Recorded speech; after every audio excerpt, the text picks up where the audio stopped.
Good evening. Thanks for joining us, or morning. I guess it doesn't really matter what time you're watching this. I am Fox Sports' David Hellman. I am joined by my colleague, Fox Sports' Carmen Vitale.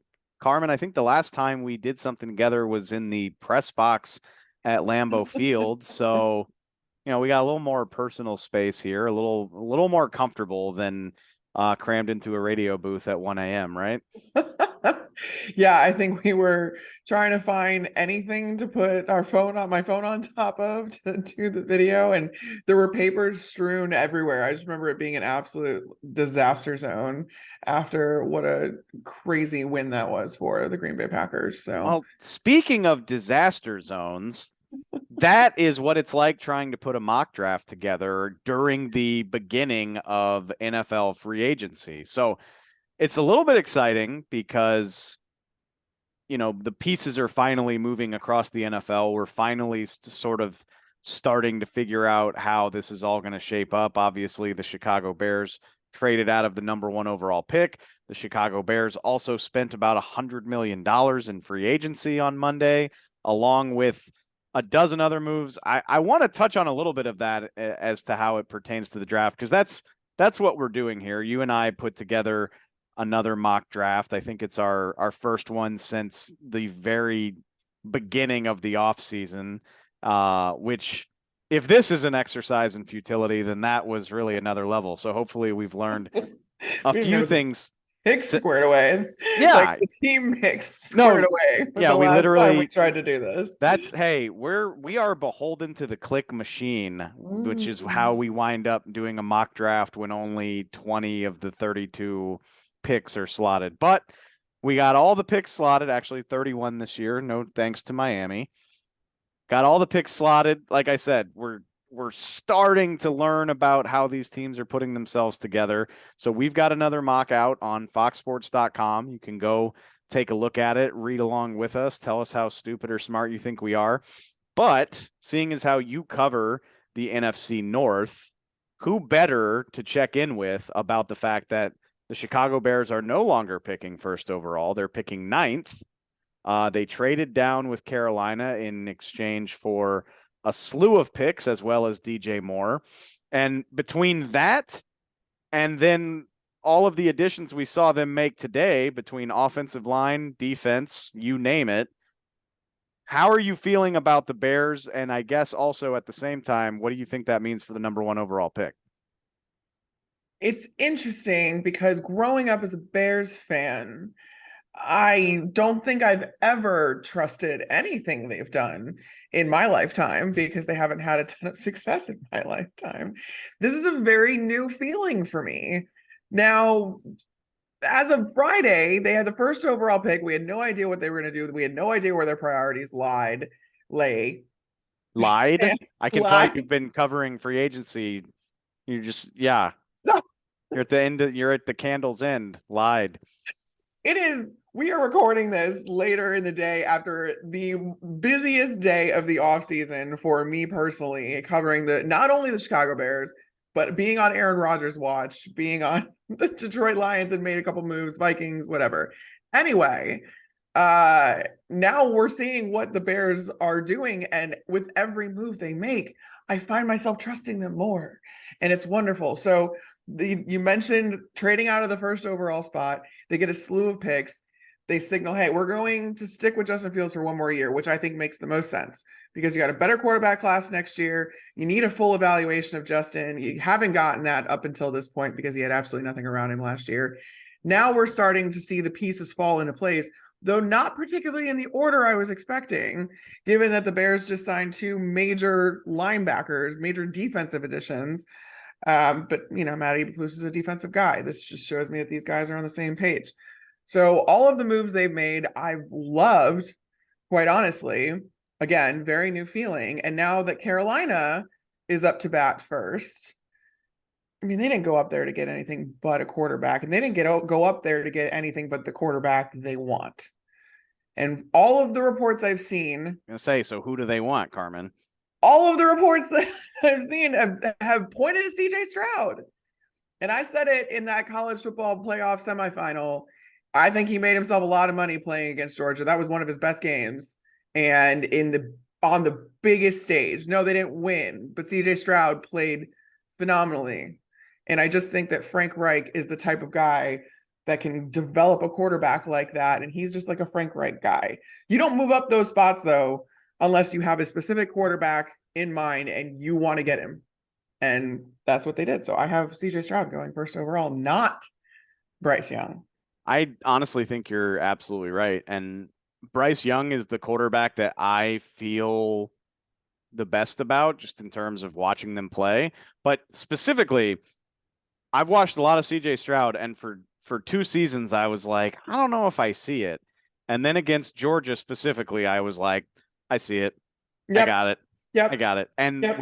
when you combined those flashes of potential with this, he's got more of that the size and the classic like stature you're looking for from a quarterback. I just think it makes a ton of sense from an NFL perspective, because I do think people are going to be put off a little bit by Bryce Young's size. Having said that, I don't think he'll have to wait very long. And I think we're setting up for a repeat of 2021 when quarterbacks went off the board 1, 2, 3, boom, boom, boom. Yep. Maybe I think, you have Will Anderson going to the Cardinals, which I think is absolutely what will happen if the Cardinals stay there.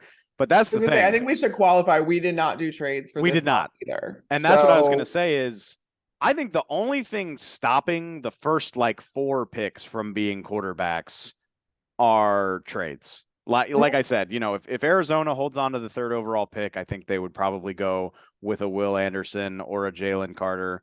But when you factor in the teams that are sitting just outside of that range, be it obvious, I mean, if Indianapolis doesn't do something crazy about quarterback in this draft, I'll eat my shoe. I've got Indy drafting Will Levis 4th overall because it just kind of seems like something crazy that Jim Irsay would do. Spicy. It is a little bit spicy. I just think Jim Irsay is like, oh my God, it's Josh Allen 2.0. He's huge and he can throw the football over the mountains, and I want him on my team. And then you think about, okay, so if Houston takes Bryce Young 2 overall, which I think they will do, I just think you gotta count your blessings if you fail at getting the number 1 overall pick and then still manage to get Bryce Young at number 2. I just don't think you can look a gift horse in the mouth. But then, like I said, you've got Indy, you've got the Raiders, who you can never count out doing something crazy. I know they just paid Jimmy Garoppolo. I don't think that would preclude them from going after a quarterback of the future.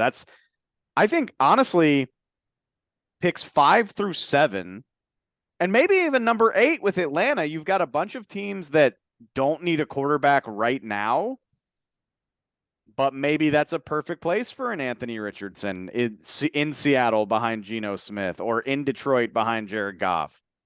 That leads me right into what I would have wanted to ideally have done at number 6 for the Lions is put Anthony Richardson behind Jared Goff. Let him sit there for a year or 2. You can go with Jared Goff right now. I mean, he's coming off one of his best seasons of his career right now after being in Detroit, and that offense was never the issue for Detroit last season, and how long it took them to get going. Could you imagine if you were to allow a guy like Anthony Richardson, who that's the only knock on him, is the fact that he maybe has some developing to do in the mental quarterbacking like aspect of his game. He's got all the talent in the world. And if you let him sit behind Jared Goff for a year or 2, get used to the speed of the game, I would love it if Detroit ended up taking a quarterback. Not to mention they have the luxury of being able to do that because they've got 2 first-round picks this year. Well, it's too bad I stole him out from underneath you. Too bad you stole him. I sent Anthony Richardson to Seattle, which I think is also spicy because, again, they just gave Geno Smith a lot of money, but it's not a deal that should stop them from thinking about it. And if I'm Pete Carroll and John Schneider, I'm like, we've managed to avoid drafting this highly for the better part of a decade, and we're only doing it because we fleeced Denver in a trade. We might as well take advantage of it. And I think, I mean, if you whiff on a top 5 quarterback, it's going to hurt. But if you've got Geno Smith there under contract, I'm not going to blame you too much if you take a swing and miss. The same thing goes for Detroit. And that's why I think we're going to see all four of these guys go in the top 10, which I wouldn't have guessed that when the season ended. When the season, yeah, you're Absolutely right. not. Forget when the season started, even when the season ended. No, like in January, I was Right. like, Will Levis, what? And, then you Why start are we surprised every year though when this happens? because NFL teams just operate on their own plane of existence and there's nothing we can do about it. Okay, you touched on this though, but all right, so in a world where the Bears pick ninth now, there's so much intrigue about that pick because they were first overall and it was Fields or no Fields. Oh my God, what are they going to do? Now we know. And so Right. Sticking with Fields one more year. with what we know about what they've done and what they've signed in free agency so far, what do you see as the best possible thing they could do with that ninth overall pick? It's interesting because they're going to have a lot of options, especially if what we said is going to happen with quarterbacks happens, in that 4 quarterbacks go before the Bears pick at 9. So now you're only got 4 non-quarterbacks off the board. The world is your oyster still after that trade and after picking up all those picks. I would love to see Peter Skoronski from Northwestern. That's who I have down, because of the fact they did not address the tackle spot in free agency thus far. This is only after the first day, of course, but they did sign an interior lineman in Nate Davis, which I thought was very interesting because guard is not a place where we thought that they had a need. So now I'm like, all right, either you're comfortable with Braxton Jones, a 5th-round rookie out of Southern Utah, you think he's going to get stronger with an NFL offseason program, and you're comfortable with him at left tackle. That still leaves right tackle, and I'm not a big fan of switching guys switching sides, but I just want Peter Skoronski on the Bears. I'll be very honest. I want it. They have a tackle need. Are you going to draft is a Chicago style hot dog going 16th Right. overall in this draft, or how's this working? All right, but we saw what happened with Rashawn Slater. Okay, I just want to say that Northwestern is capable of producing top tier offensive tackles, and Peter Skoronski is, I think, widely considered the best one in the class. Look, and you can have a shot at him at 9. I'm not going to give you too much grief because my one carryover from our first mock is I'm just going to keep hammering Joey Porter Jr. to Pittsburgh. I just love it, honestly. I like it. Weirdly fits, right? No, that's the thing though, is like it makes sense for more reasons than he's just the son of a great Steelers player. Right? Like the Steelers need a cornerback. Even with Patrick Peterson on their team, I think they need a cornerback. And I just think that would be fun as hell. Like, we're already seeing sons of players come into the league, like Asante Samuel Jr. blew my mind. Run through the list and make me feel older than I already feel. Okay, well, hearing these names, we don't need to hash that out. It's only gonna get worse, man. I know. What else are we? Okay, so I mean, like I said, I'm not gonna go pick by pick. You can go click on the link if you want to take another look at it. I will say I'm still in the process. It's not quite mid-March. I'm still in the process of trying to find the flashpoints of this draft, at least at the top. We know about the quarterbacks. We know the receiver talent is kind of lacking compared to other years. I think we have the first receiver going off the board. Yeah, no, absolutely. Like free agent, they're like not one single wide receiver signed a deal on the first day of the legal tampering period. Which is why I wonder, so we've got TCU's Quentin Johnston going to Tennessee at number 11. As the first receiver off the board. But what I wonder is, like, a lot of times in drafts, if the receiver talent is thin across the board, you'll see teams compensate for that by drafting higher than maybe they would.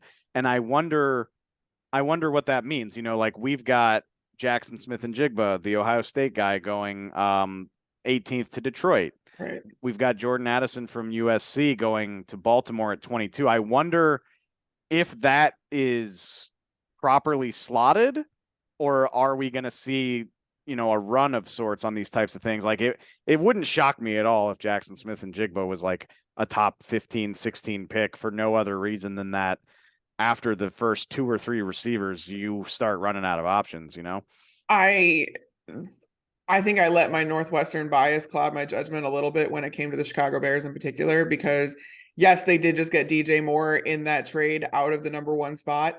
However, I don't know that that precludes them from taking Jackson Smith and Jigba, who was Justin Fields' former teammate at Ohio State. Like, and then fortifying and making that wide receiver room one of the deepest positions on the Bears at this point, especially when you're in an evaluation year for Fields. So I fully admit that my Northwestern bias may have clouded my judgment there, because I really wouldn't be surprised to see receivers start going within the top 10. I could see that very easily. Jackson Smith and Jigba with DJ Moore, Cole Kmet, and Chase Claypool. And Darnell Mooney. And Darnell Mooney. My apologies, Darnell Mooney. That sounds fun. That sounds very fun to me. I wonder, maybe I could see the Bears being stuck in a Bengals-esque situation from a couple years ago. You know, if you remember, the debate was Jamar Chase or Penei Sewell, and yes, people felt very passionately about both sides of that argument. Come to find out, they're both awesome. I was going to say there wasn't really a wrong answer there. I have a feeling that the Bengals don't regret their decision, though. No. Also, I'm not sure I feel as strongly about Jackson Smith and Jigba as I do about Jamar Chase, but it's a very similar situation in that former college teammates getting to reunite and having success. It can work wonders. You're not wrong. I want to make sure we touch on one thing. Like I said, I'm looking for flashpoints. I'm looking for like the hot buttons of the first round. And I'll be honest, I'm a little bored by it already, because it's one of the biggest names. It's one of the most hotly debated names, but for good reason, because Bijan Robinson is one of the most talented players in the class, and nobody knows where he's going to go. Like, I've seen people talking about how he should go to the Bears at 9. I've seen people saying he's going to fall all the way down toward the bottom of the first round where the Super Bowl teams are picking. And I can't help but notice you, who spent as much time in Tampa Bay as you did, have him going to the Buccaneers. I sure do. I mean, hey, one of my pet cats, Rachaad White, is slated to be the starter in Tampa right now. So your pet cats. I know you went to Arizona I might have a Northwestern bias. I have an Arizona State bias. I don't care. I was on Rachaad White at the Senior Bowl last year. I know he was your draft darling, but listen, he was my Arizona State darling. Who do you know? Who do you know, Vitaly? Like, do you have inside information here? I feel like you probably do, given the Ryan Jensen jersey signed behind me, that sign that was thrown at my face in training camp one day. Yeah, who's telling you this stuff? No one's telling me this particular thing. I just look at what happened last year with the Buccaneers. They had the bottom ranked rushing offense, and that hurt them. The one dimensionality of the offense hurt them. They have a new offensive coordinator now, and they're going to have a new quarterback under center, whether that ends up being Kyle Trask, whether it ends up being Baker Mayfield, whoever it ends up being, they're going to be a new face. You know what helps new quarterbacks get used to things? Having a really solid run game to lean on. And you have Rachaad White, and I am thrilled with how he's coming along. The way that he came out of Arizona State, just plug and play. He was a 3-down back right away, though they didn't use him that way when they had Fournette. You give me a 1-2 punch of Rachaad White and now Bijan Robinson, and do you need a quarterback? I don't know if you need a quarterback. So I get it. It's hyperbole. I get it. But that very much helps out a new quarterback getting used to a system when he has a solid 1-2 punch to lean on, and it would help them diversify their run scheme. And I like it. I think it's fun. No one's telling me this. I just think it would be fun. And if he, dips down there, I foresee that being something that could help the Buccaneers have some success in a division that is still very winnable, even with all of the turnover they're about to have. But yeah, I like it. I like it. And you know what? I like the pick after it that you made for the Seattle Seahawks, because I like that one too. Is he, like, if you want to talk about draft darlings like Rachaad White, you cannot tell me Khalid Kancey is not this year's draft darling. I'm a big fan. And it's funny. I mean, I'll take you behind the curtain a little bit. Like we were putting this mock together throughout the course of the day, and obviously not everything happens at once. So I mocked Collegiate Cansey to the Seahawks hours before Draymond Jones agreed to a 3-year, $51 million deal in Seattle. And I was I like, still love it. what's that? I still love it. Yeah, well, I was like, oh crap, I've got to like now I have to mock somebody new to the Seahawks, and I thought about it for like 2 seconds. I was like, no, I don't. Make a strength a strength. Like, I don't know. There are edge options there. Miles Murphy we have going to the Chargers at 21.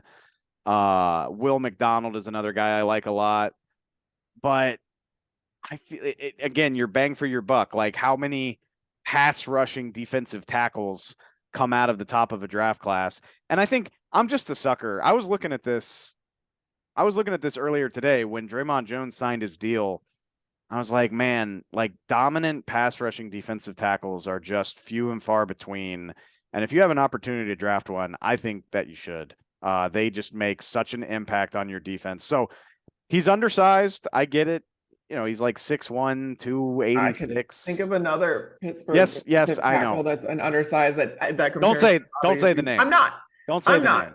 I don't want to put that on him because he Exactly. shouldn't have to live up to that standard. But what I will say though, go over in the state of Pennsylvania to Philadelphia, and though they didn't win the Super Bowl, how do you think the Philadelphia Eagles got to the Super Bowl? I wrote extensively about their defensive line and the rotation that they had because they had one of the deepest interior rotations in the league. It wasn't just the outside guys, it was the interior guys that stayed fresh and that allowed guys to be more aggressive and to get penetration a lot more because of the fact that they were fresh and they had this really robust rotation. And I just believe in that wholeheartedly, especially from my time with the Bucks as well, because they deploy the same type of mentality. And then if you get a guy that can pass rush from the interior, you can keep him fresh. Offensive lines are going to have a hard time contending with that. Not only that, my thing too is you're like, okay, what's more likely to make a faster impact? And we know, the Seahawks had problems rushing the passer throughout last year. Like that's one of their biggest problems.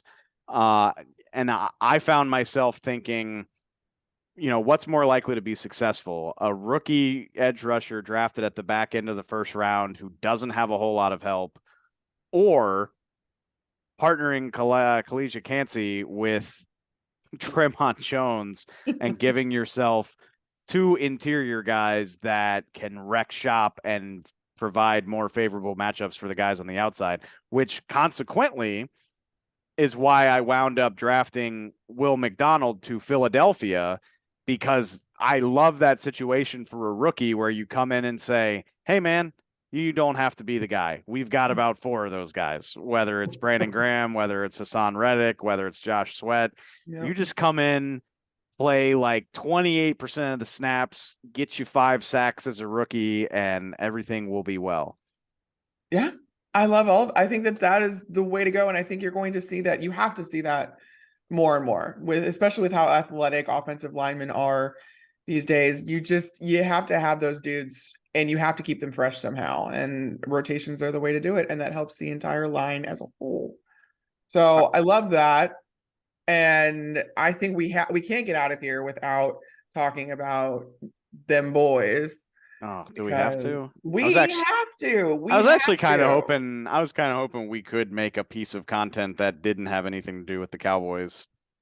Not with you in it. I'm sorry. Okay. You're gonna have to justify your pick and stand on the table and do all of those things. So please. Oh, I don't know if I want to stand on the table. I mean, so I'm. Oh, do I have to do this? All right, I'll do it. I'm intrigued because again, where the Cowboys are picking, like everybody's very fixated on the offense, and rightfully so. I think they need more playmakers around Dak Prescott. Their receiver core was not up to snuff last year. I'm not convinced even with Michael Gallup getting healthier from his ACL tear, I'm not convinced it'll be up to snuff. this is a tight end heavy class. A lot of people have linked the Cowboys to a tight end. There will probably be a guy there for them. Although, interestingly, both Michael Mayer from Notre Dame and Dalton Kincaid were off the board by the time the Cowboys picked in this. It's So true. I went the other way. Which raises interesting questions. I would love to see the Cowboys do a little bit of work in free agency, whether that's signing somebody that's available or maybe swinging a trade for somebody else's player. Because I don't know if I love their options of getting a difference maker at 26, whereas the guy that I wound up picking, Deonte Banks out of Maryland, I mean, I like that a lot. Again, they need another cornerback opposite Trayvon Diggs. He's long. He fits the Will McClay and Dan Quinn profile. I think he's incredibly athletic, just a smooth player. You could play press with him. You could ask him to do virtually anything, I think, based on what I've seen of him. And he could step right in. Not to say that there wouldn't be growing pains for a rookie, but with the amount of veterans in the Cowboys secondary, I don't think you would be asking him to do too much. So what I've learned so far in the draft, I think I feel better about the value on defense in that range than I do on offense, which is funny because I'm the guy that's usually pushing for the Cowboys to go offense, offense, offense. But I think there's a lot of ways that they could improve the defense. So I have them taking a corner. We will see how well that ages. And I have now talked about the Cowboys for 3 minutes longer than I meant to. So thank you, Carmen. I'm not letting you get out of here without justifying that. But you're right in that range of the draft, of the first round at least, I feel like you're better off taking the best player available. You're better off kind of looking at the value that you can get at that point rather than forcing a pick. I think the notion that the Cowboys can do more things in free agency might be a little bit of a pipe dream, and you know that better than anybody. Thank you. Thank you for reminding me. You're welcome. You're right. Can't escape it. It's so fun. But thank you guys for bearing with us. If you've lasted this long, if you want to read every single pick of ours, you can go on foxsports.com. That's where our mock draft will live in its cute little home. And also, I just think this video should probably be embedded into the article itself. So if you're reading this on the article That's itself, the plan. have fun. Have fun. Feel free to reach out to us on Twitter, good, bad, or ugly. Let us know how smart or stupid we are, like Dave said. So where can they find you, Carmen? Oh, they can find me at CarmyV on Instagram and Twitter. Where can they find you, Dave Hellman? And I'm over at David Hellman _. I don't really post work stuff on Instagram. Sorry. It's all Twitter for me. But it's all Twitter. We will be back with more draft coverage as it gets closer. And honestly, we'll both probably have been working on free agency things by the time this gets posted. Such is life in the NFL. There are no days off. We appreciate your time. We'll check back in with y'all soon. Appreciate it. Bye, guys.